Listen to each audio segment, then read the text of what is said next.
Hey everybody, hold on. We're waiting. Hey everybody, now we're good. So we're talking about sleep this week. This is Sleep Week. How do you sleep? Well, most Americans report that they don't sleep even near 6 hours.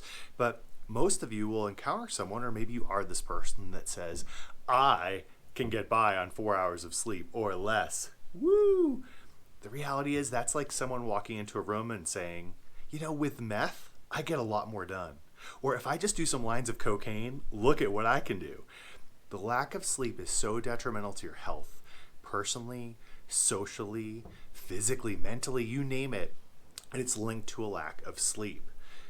Raising your sleep levels by just a couple hours can improve your health, resilience to health, mental health, reduces depression, and really brain health if you look at Dr. Amen's work in this area. So what am I getting at this week? Some specific tips. My job's not to beat you up. I just want to convince you that you need more sleep than you're probably getting.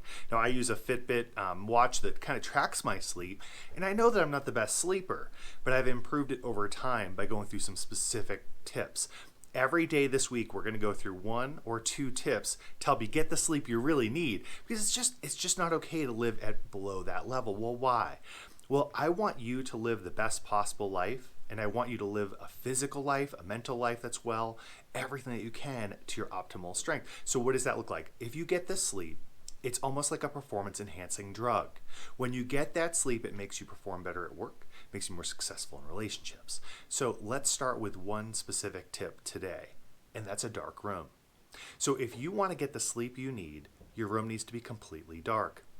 Now, I'll get into tips on windows and shades tomorrow, but for today, the number one tip, remove all electronics from your bedroom. All electronics from your bedroom. There are two things the room should be used for, your bedroom, and that's sleep and that's sex. That's it. There should be no TV. There should be no presence of a phone or anything electronic in your bedroom at all.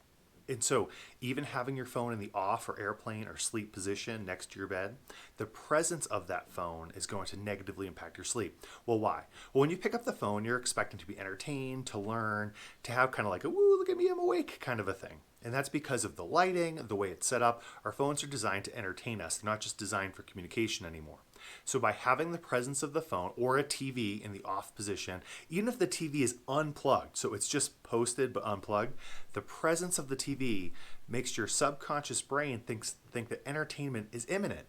I am about to be entertained, even if you're asleep. So when you wake up, you're going to wake up more startled. You're going to wake up more ready. You're going to wake up and go, oh man, what's going on? Now, this is especially true if you wake up and grab your phone, or if you're a scroller at night where you're like, oh man, I wonder where the end of Pinterest is. I wonder if there's another TikTok. Those kind of things that you're doing over time are so detrimental to your sleep. So the first tip this week that's practical, remove all electronics from your bedroom. Benefits of this, not just better sleep, generally better intimate life, more intimacy with your spouse, not just physically, but emotionally.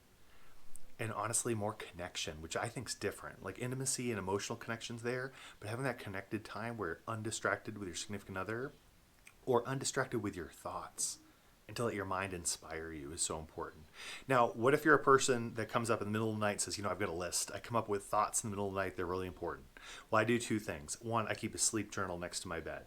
I write down any thoughts or dreams that come up with a pen in the middle of the night.